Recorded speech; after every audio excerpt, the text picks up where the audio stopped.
Hi sis, I will start with letrozole na. Ask ko lang if ano side effects sa'yo. As per my onco, try ko muna ng 5 days. How about you?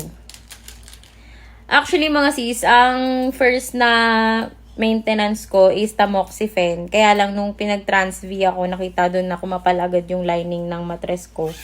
Kaya pinag-switch ako sa letrozole. Tapos, nakaubos na ako ng 30 tablets na Femaplex ang brand mga sis. So far, so good naman. Wala naman akong ibang naramdaman.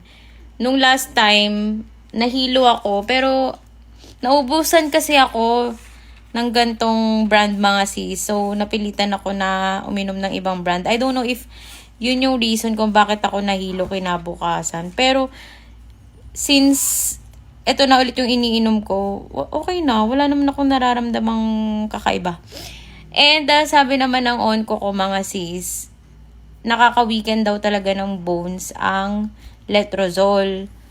Kaya meron akong Solidronic infusion twice a year.